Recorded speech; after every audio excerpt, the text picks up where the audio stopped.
기회 와서 딱 박히는 것 같습니다. 사망이 나를 결박하여도 내 중심에 나는 노래하리라. 주님을 노래하리라. 어떨 때는 이 성가대 찬양만 듣고 설교 안 하는 게 좋겠다는 생각도 여러분이 서운해할 것 같아서 해야 되겠죠. 자, 옆 사람 우리 인사합시다. 은혜 받읍시다. 은혜는 받으려고 작정을 해야 받죠. 사람의 말이라는 게 참 이 새치끝 혀지만 그 혀로 사람이 살고 죽기도 하고 대응 사고가 터지기도 하죠. 이번 주에 있었던 재미있는 사건 가운데 한 가지는 전주 장례식장 심야 주차장에서 전주에 있는 두 파의 그런 조폭세들이 난투극을 벌인 사건입니다. 혹시 보신 분도 계시겠지만은 단순히 여조고문의 말 한마디에서 일이 그렇게 커져버린 거예요. 무슨 파가 좀 밀린다던데 이 한마디에 그 밤중에 전화를 해서 40명이 거기서 모여가지고 난투극을 벌이다가 출동한 경찰에 의해서 CCTV 앞에서 그래가지고 다 찍힌 거예요. 38명가가 구속됐습니다. 구속되고 그래야 전주에 조폭 집단이 와해됐다고 하는 흥겨운 소식입니다. 제가 오늘 왜 갑자기 깡패들의 이야기를 하느냐면은 우리가 오늘 다뤄야 될 그런 주제가 연관성이 있기 때문에 그래요. 오늘 성경 우리가 읽었던 이 본문 가운데 보면 요한은 우리가 보고 들은 바를 너희에게 전함은 너희로 우리와 사귐이 있게 하려 함이니라고 그렇게 말씀을 합니다. 이 사귐이란 단어는 코이노니아, 따라해 봅시다. 코이노니아. 아마 지금부터 2000년 전에 사람들이, 로마에 있는 사람들이, 그리고 이 헬라어를 아는 사람들이 야, 너하고 나하고 코이노니아 하자라고 이렇게 이야기하면 그 사람들은 전부 다 이렇게 얘기했습니다. 조직에 가입하라. 조폭 집단에 가입하라. 그런 이야기로 사람들은 이해했다고 하는 단어입니다. 이 단어의 유래가 그래요. 그래서 거룩한 단어이거나 그리고 아주 아름다운 단어가 아니었습니다. 그렇지만 어떤 그런 좋지 않은 폭력을 일삼는 그런 로마의 언어를 사용하는 그런 도시와 문화 속에 그 서클에, 그 그룹에 들어가는, 그래서 그게 결속력을 말할 때 뭐라고 그러냐면 고이노니아라고 그렇게 얘기를 했다는 거예요. 근데 성경이 그걸 갖다가 썼어요. 왜? 그거에 다른 표현할 수 있는 단어들이 있었을 것입니다. 그런데 그 단어를 갖다 썼어요. 왜 그러냐면 초대교회의 그런 성도들의 결속력은 그것보다 훨씬 더 끈끈하고 생명을 같이 하고 함께 모든 것을 공유하는 관계를 말하는 이 코이노니아가 교회의 중요한 기둥이다라고 그렇게 요한은 설명을 해주고 있는 겁니다.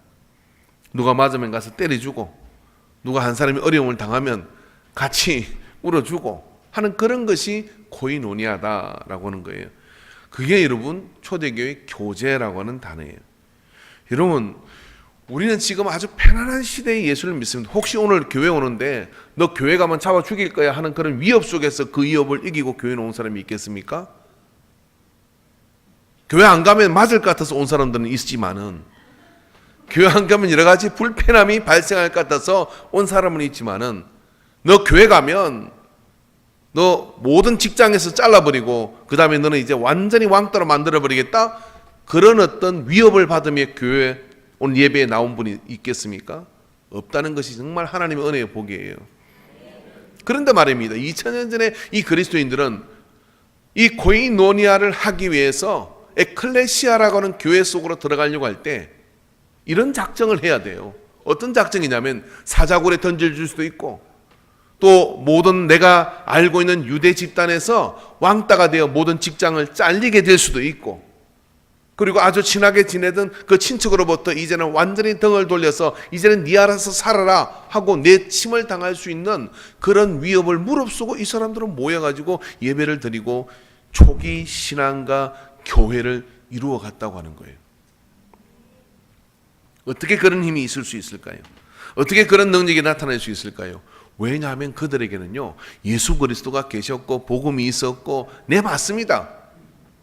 그런데 말입니다, 더 중요한 것 한 가지가 있는데, 그게 뭐냐면 그들 속에는 뭐라고 말로 행용할 수 없는, 이제까지 어디에서도 경험해 본 적이 없는 그런 끈끈함과 그런 교제, 즉 코이노니아가 그들 속에 있었기 때문에, 이 힘 때문에 그게 몇 번 가게 된 사람은 그 매력에 아주 빠져버려서, 내가 여기에 소속돼서 이 그룹과 함께 간다 그러면 굴 속에라도 들어가겠다고 하는, 사자굴도 너와 함께라면, 우리와 함께라면 견딜 수 있겠다고 하는 그런 믿음이 그 속에 막 생긴 거예요.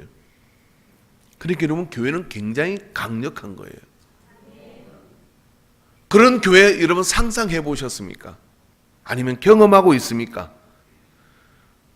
교회는 여러분 지금도, 그러니까 여러분 이 교회라고 하는 이 구조와 잘못된 진리를 가지고서도 사람들을 모든 재산을 정리해 가지고 피지로까지 날아가게 만들잖아요. 어떻게 그런 일이 가능할 수 있는 거예요? 왜냐하면 교회가 가지고 있는 이 코이노니아라고 하는 것이 외로움과, 그리고 어디서 인정받지 못하고 어떤 곳에서도 소외됐던 많은 사람들에게 정말 큰 힘을 주는 그런 능력과 힘이 있는 것이 교회이기 때문에 그래요. 예수님은 이 코이노니아의 위력을 너무 잘 알고 있었습니다. 그렇기 때문에 오늘 요한도 역시 사귐이 있게 하려라고 그렇게 이야기하는 거예요. 우리가 보고 들은 바를 너희에게 전함은 너희로 우리와 사귐이 있게 하려 함이니 우리의 사귐은 아버지와 그 아들 예수 그리스도로 더불어 누림이라 라고 그렇게 얘기합니다. 그래서 여러분, 사귐이라고 하는 거는요, 우리의 신앙을 자라게 하는 그런 뿌리예요. 이게 우리가 어떤 식물을 심었다고 칩시다. 그 식물을 심는데 거기다 물도 주지도 않고 거기다 흙도 없다 그러면 무슨 수로 살겠습니까?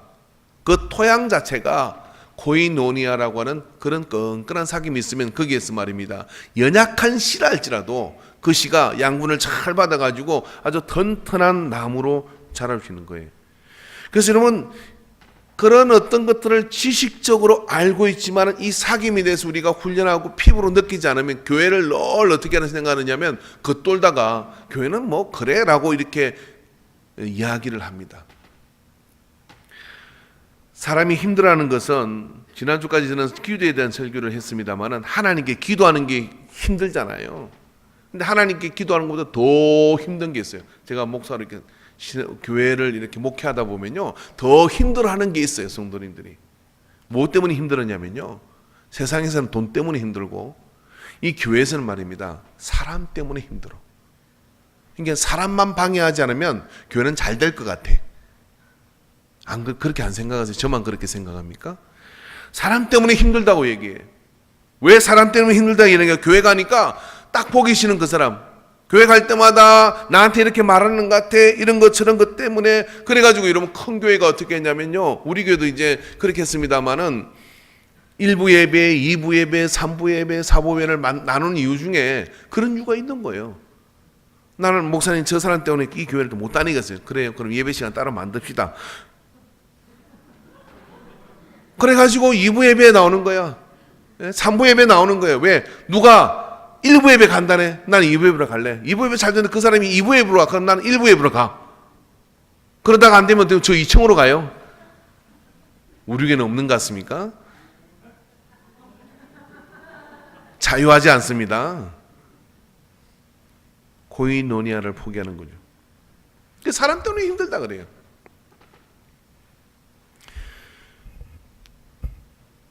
교제를 배제한 신앙이 참 좋아 보입니다.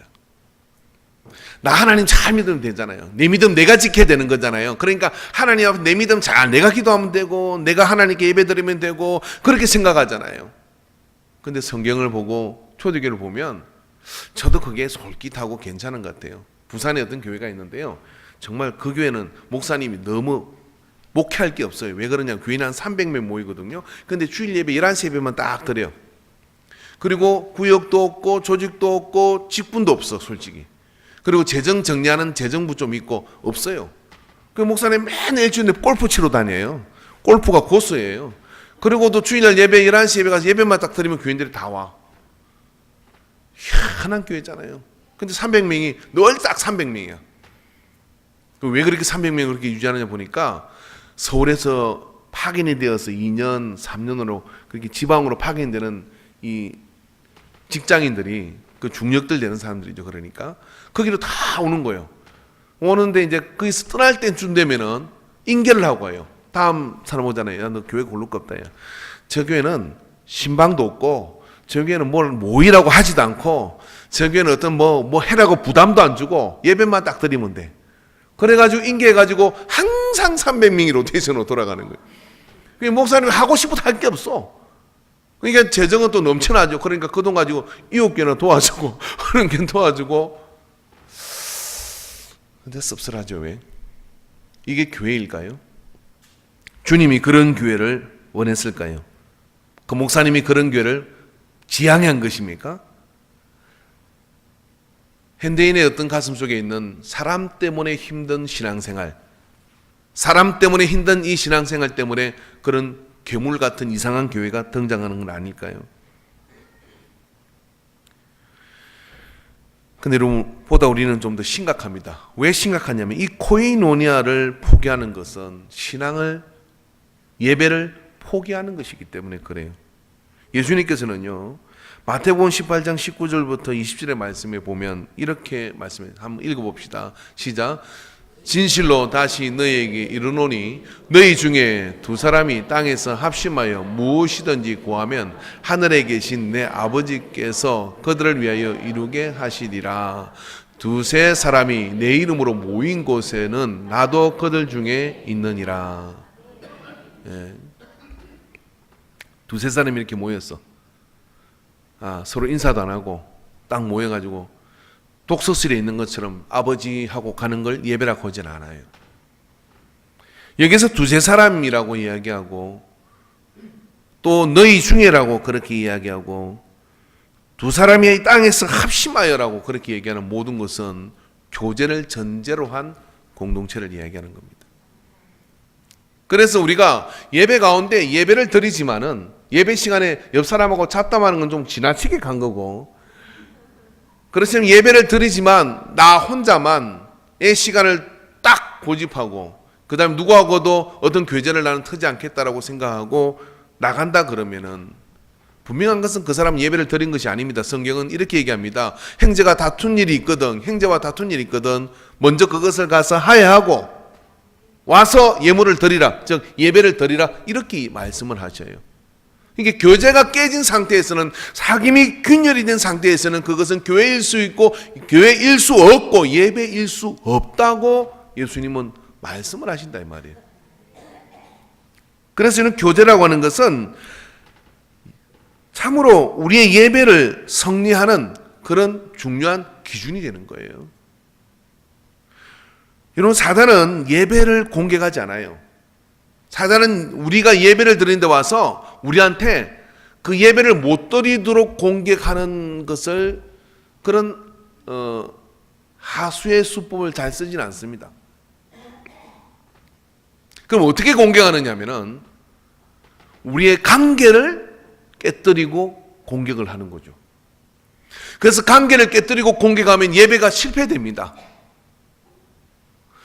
그래서 내가 관계가 깨진 사람을 곁에 앉아두고 예배를 드리려고 마음이 늘 불편해서 그 사람이 의식이 돼서 어떻게 하느냐 하면은 예배에 집중을 못하는 거예요. 하나님은 믿기는 믿지만 말씀을 들을 수도 없고 찬양을 할 수도 없고, 내가 찬양을 하면 저 사람이 어떻게 생각할까, 내가 기도를 하면 어떻게 생각해서 기도도 못하고 찬양도 못하고 아무것도 못해. 성가대 앉을 수가 없어요. 내가 앉았으면 저 사람이 보고 나한테 뭐라고 할까. 왜? 예배가 완전히 박살나요. 그 개인에게는. 사단은 그걸 기뻐합니다. 그래서 어떻게 하느냐 하면 예배를 실패하도록 만들어요. 예배가 실패된 삶이 승리할 수 있습니까? 인생이 망합니다. 그러니까 어떻게 됐냐면, 그래서 예수님께서도 두 사람이 합심하고 두세 사람이 내 이름으로, 두 사람이 합심하고 두세 사람이 내 이름으로 코이노니아가 일어나고 있고 승리하고 있는 그곳에서 난 그 예배를 받으시겠다고 말씀하시는 거예요. 더 심각한 문제가 뭔지 아십니까? 목사하고 시험이 들었어요. 이건 대박이에요, 완전히. 다른 성도님하고 시험이 들면 예배 시간을 바꾸면 되거든요. 그러고 아니면 뭐 2층으로 가면 되거든요. 근데 목사는 계속 봐야 되잖아요. 그래서 저는 예배 시간에 이렇게 쳐다보고 있는 분이나 또 조시는 분들도 잘 졸아야 돼요. 이렇게 저한테 와서 제가 오늘 피곤해서 졸겠습니다. 미리 신고하고 조세요. 그럼 저 보기 싫어가 조는 줄 알고 이 안에서 시험이 들어요, 제가. 심각해요. 예, 정말 심각하죠. 그럼 이건 누가 하는 것일까요? 사단이 하는 겁니다. 뭐 하자고요? 내 예배를 실패하게 만들려고. 내 예배가 깨지도록 만들려고. 그래서 여러분, 교제가 성리되어지는 것에 대해서 예수님께서는 정말 뱅적일 만큼 집착을 해요. 그리고 아주 단서를 달아놨어요. 그렇게 해야 된다. 불편해도 해야 된다. 자, 옛사람하고 한번 해봅시다. 당신이 내 곁에 앉은 게 너무 좋습니다.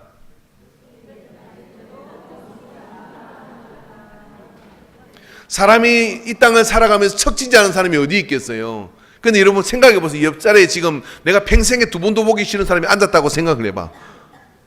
근데 이분은 너무 사랑스럽잖아요. 뽀뽀라도 해주고 싶지 않아요? 괜찮아요?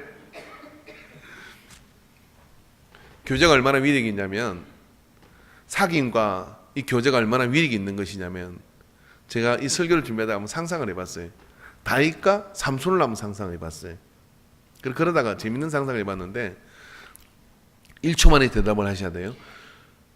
삼손하고 골리앗하고 붙으면 누가 이깁니까? 삼손이 이기죠. 안 그렇게 그래도 믿지 않는 저 골리앗보다는 나을 거 아니에요. 근데 힘으로 하면 누가 이길지 삼손이 이길 것 같아. 그래도 그죠? 다윗하고 삼손하고 싸우면 누가 이길까요? 참 유머 감각도 없고 제가 아침에 너한테 물었더니 청년아는 왜 싸우는데요? 그러더라고. 그 정도는 돼야죠. 왜 싸우는데? 삼손이 힘이 얼마나 대단합니까?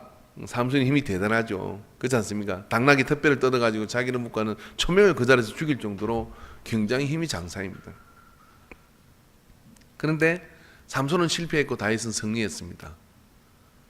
삼손의 생애는 늘 자기 힘을 의지하고 혼자 다니는 거예요. 혼자.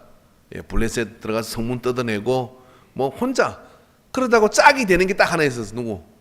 데릴라. 그 여자가 짝이었어요. 삼손의 짝은 믿음 없는 데릴라예요.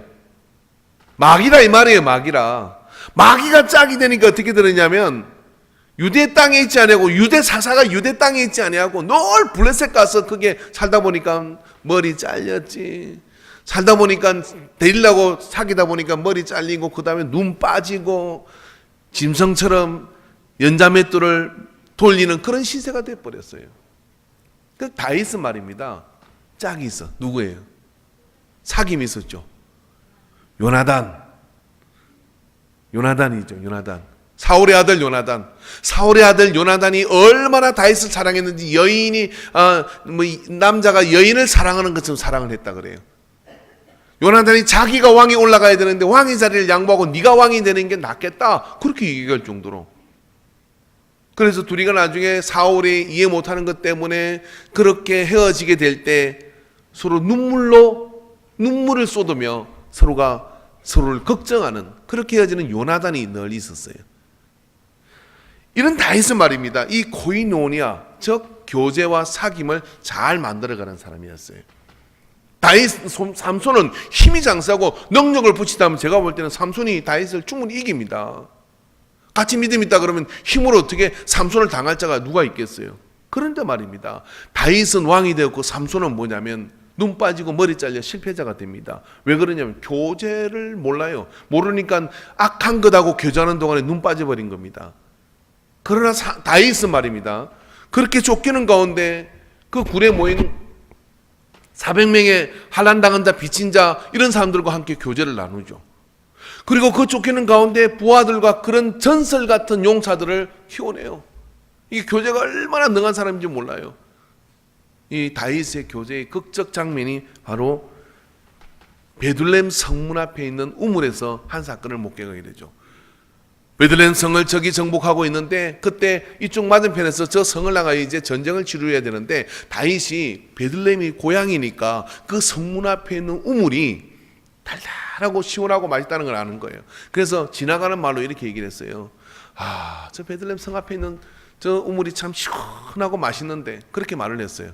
그랬더니요, 그 밑에 부하 3명이 말입니다. 장수 3명이 그 말을 듣고 가겠습니다도 아니야. 말을 탁 몰고 3명이 그냥 질풍노도와 같이 그냥 적질나가요. 막 화살이 쏟아지는데 팍팍 달라간 거야. 이래도 안 깨는 사람은 어쩔 수가 없어. 팍팍 달라가는 거야. 그러면서 그게 막 방패로 활을 막으면서 물을 퍼가지고 물주머니 물을 채워가지고 막 달려온 거예요. 달려와가지고 주군이시여 물을 떠왔습니다. 그런 거예요. 말을 타고 달려갈 때 다윗이 저 어디 가는 거야? 불렀을 거예요. 근데 막 갔다가 막 따로 용맹하기 이를 데 없죠. 근데 말입니다, 그 다윗이 그 물주머니를 탁 쥐고, 예? 어떻게 이런 짓을 했냐? 이 물은 너희들의 피인데 어떻게 마시냐고 땅에다 부어버려요. 내가 너희들의 피를 요구하고 이 물을 마시겠냐? 그리고 땅에다 부어버려요. 이 3명은 그때 완전히 뿅 갔어요. 내 목숨을 걸어도 되는 지도자다. 이 코이노니아 얘기예요.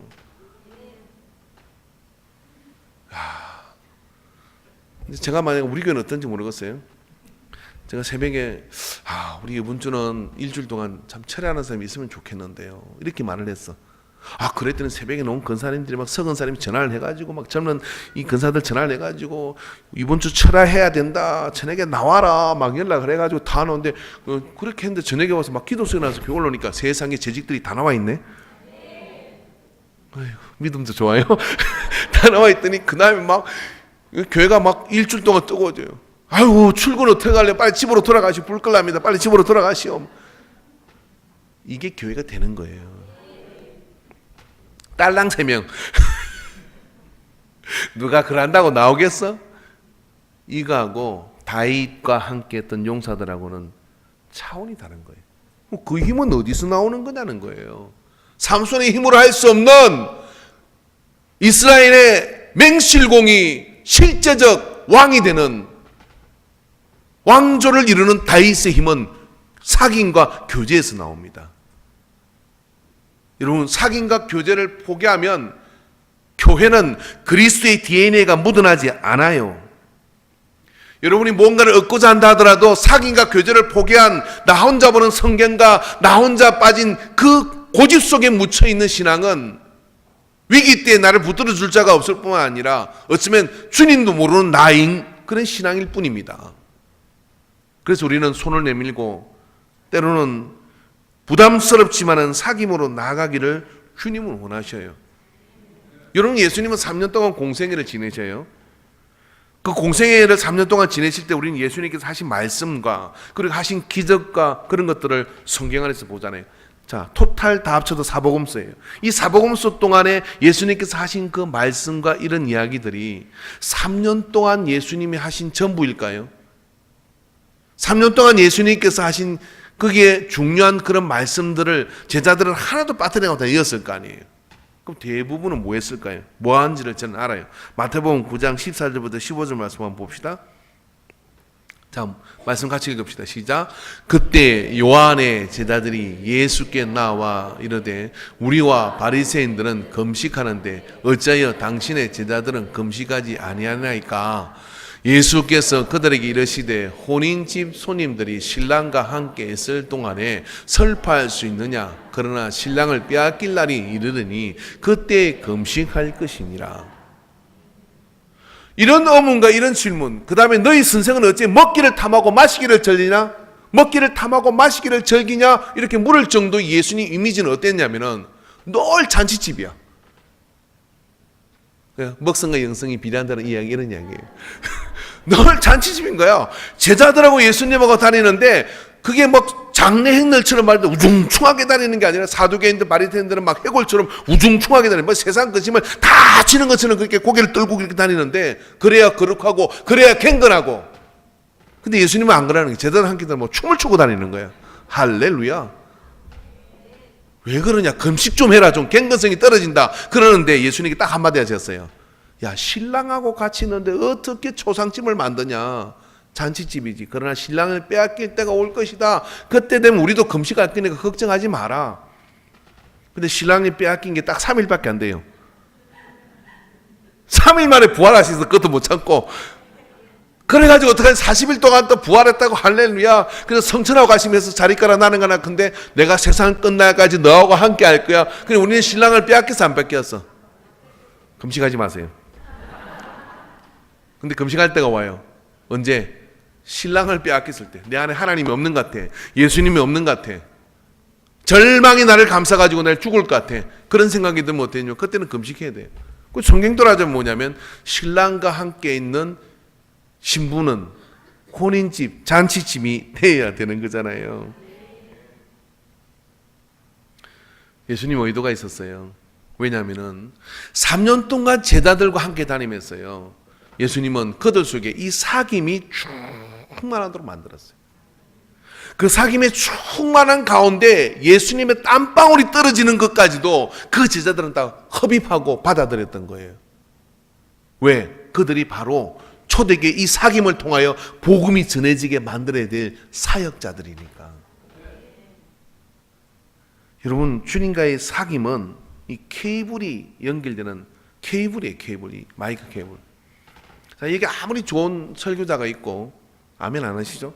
좋은 설교자가 있고 좋은 마이크가 있어도요, 여기서부터 이 스피커로 나가는 케이블이, 예, 아주 안 좋은 케이블이 깔렸어. 그럼 제가 아무리 좋은 목소리 얘기해도요, 치직치직치직 거릴 거예요. 여러분, 여기 쓰는 마이크 케이블조차도 말입니다, 가격이 10배 차이 나는 케이블이 있어요. 정말 좋은 건 뭔지 아십니까? 금으로 된 겁니다. 금으로. 할 수가 없잖아요. 여기 금으로 아마 케이블을 만들었다면 예배 끝나고 다 끊어갈지도 몰라요. 돌반지로 많이 만들라고. 그런 거는 정말 쓸 수가 없는데, 짧게 아주 그 라인을 정말 잘 보존해서 넘겨야 되는 데는 금을 쓰기도 해요. 그런데 금은 쓰지 않지만 구리의 순도를 가지고 가격이 결정이 되는 거예요. 다 같은 케이블이 아닙니다. 여러분, 우리가 주님과 사귀는 이 사귐의 에너지가 우리 속에 교회 안에 흐르는 것은 뭐냐면, 하나님의 진리가 얼마나 손실 없이 전달될 수 있느냐 하는 것을 결정하는 게 사귐이에요. 사귐. 그렇죠? 여기 예배 가운데 여러분, 저하고 주중에 한번 만났거나 같이 한번 뭐 대화를 했거나 신방을 했거나 하는 분들은요, 예배에 집중하는 게 달라요. 어떻게 다르냐면, 그렇잖아요. 눈빛을 봐도 이런 거예요. 남 목사님 알아요.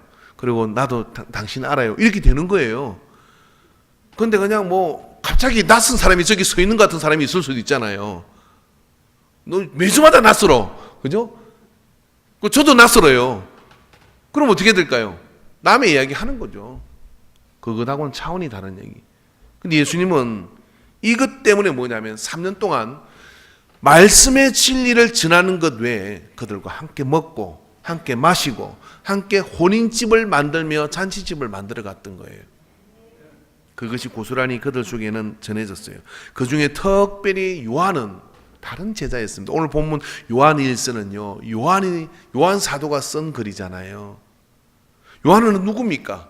예수의 품에 있는 제자라 그랬어요. 사랑하는, 그의 사랑하는, 예수님이 사랑하는 제자라고 그랬어요. 누가 예수님을 팝니까 할 때 가장 곁에 기대어 있던 자가 누구냐면 요한이라는 이 젊은 사도입니다. 제자입니다. 그래서 요한은 말입니다, 예수님의 심장 소리를 들었을 거예요. 요한은 예수님의 그 모든 말씀을 하시거나 나눌 때 그 척근에서 그의 근심과 한숨과 탄식까지도 다 들었을 거예요. 성경에 뭐 이런 말이죠. 숨을 내쉬며 성령을 받으라고 이야기할 때 그 숨을 내쉬는 소리를 들은 제자가 난 요한이라고 생각을 해요. 왜냐하면 가장 가까이서 오감을 통하여 그 관계 속에 있었기 때문에 주님의 진리를 받아들이는 거죠. 그래서 오늘 1절의 말씀을 주목해 보면 이렇게 얘기합니다. 태초부터 있는 생명의 말씀에 관하여 우리가 들은 바요, 눈으로 본 바요. 그냥 들은 말씀이라고 하면 되는 거 아닙니까? 기록된 말씀을 하면 되는 거 아닙니까? 우리가 들은 바요, 눈으로 본 바요, 자세히 보고 우리의 손으로 만져봐라. 말씀을 만졌다는 얘기가 어떤 이야기냐면요, 내가 그 말씀을 처음 했다 이런 이야기예요. 이건 주님과 깊은 사귐이 없이는 느낄 수 없는 진리의 접근이에요. 그래서 여러분, 교회 안의 사귐이 이렇게 중요한 겁니다.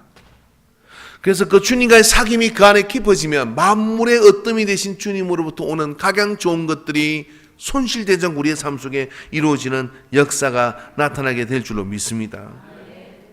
여러분, 사귐을 통해서 진리를 알게 되는 거죠.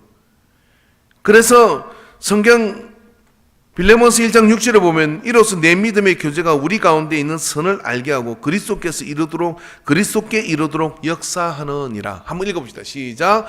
이로써 내 믿음의 교제가 우리 가운데 있는 선을 알게 하고 그리스도께 이르도록 역사하느니라. 뭐가요? 믿음의 교제가, 즉 교제가 없이는 어떡하냐면은 그리스도께 이르도록 역사할 수가 없다 이런 이야기예요. 믿음의 교제가 있으니까 그 교제, 사귐을 통해서 그 진리가 그 속에 들어가고 그리스도의 역사 가운데로 들어가게 된다는 거예요.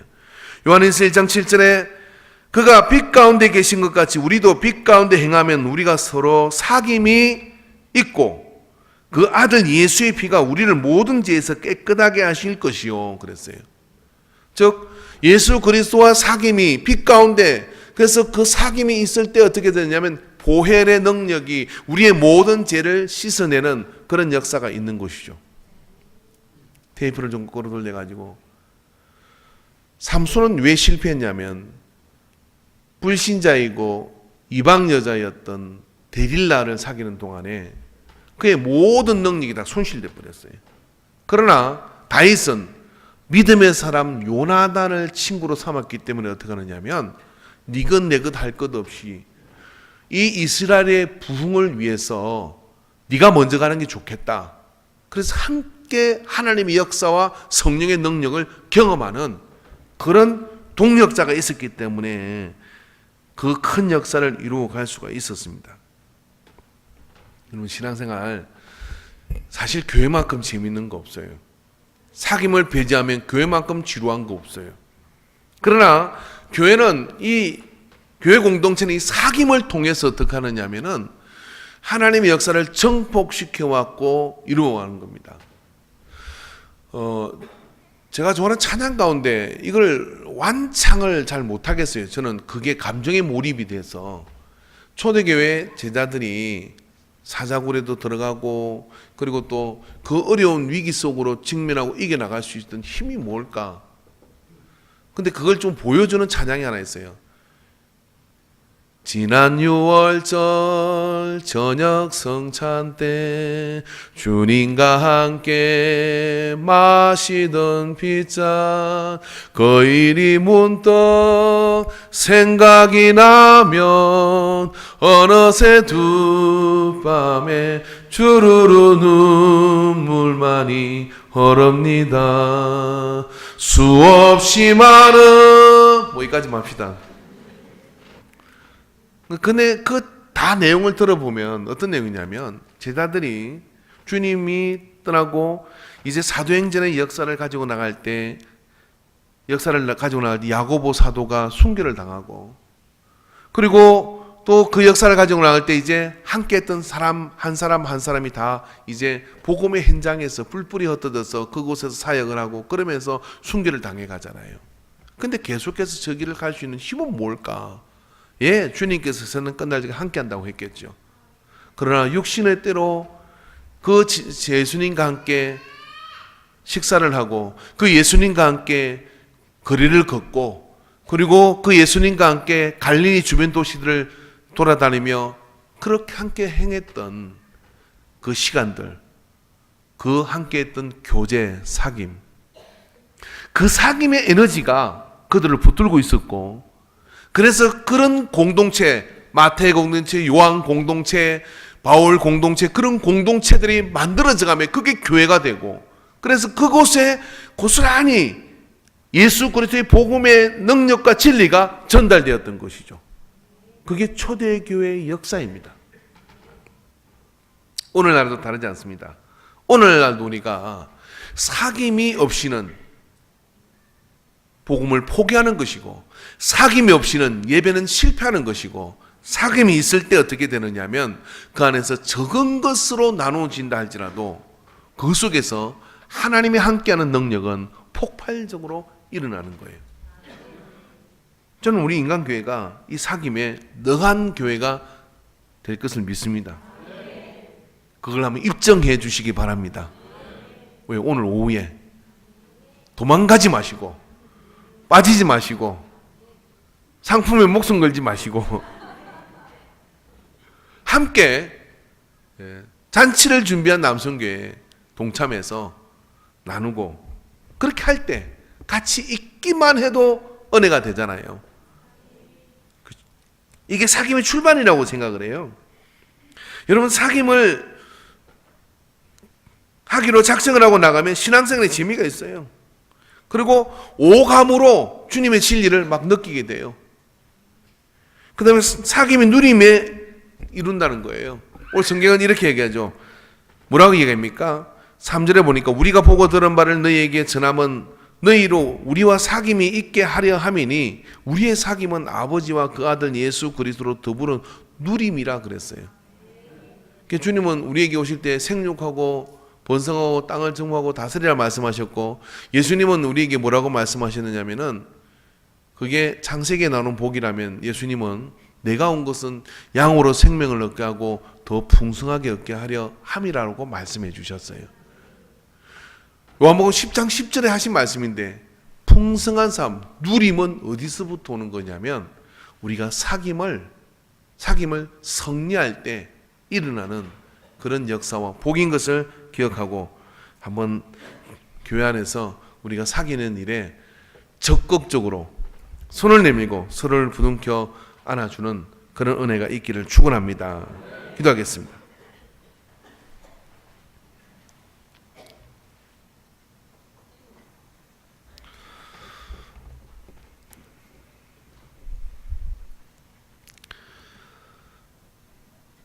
사랑의 하나님 아버지, 하나님은 사랑이신데 우리는 하나님을 사랑하지만 사람을 사랑하기는 너무나 많은 장애를 가지고 있습니다.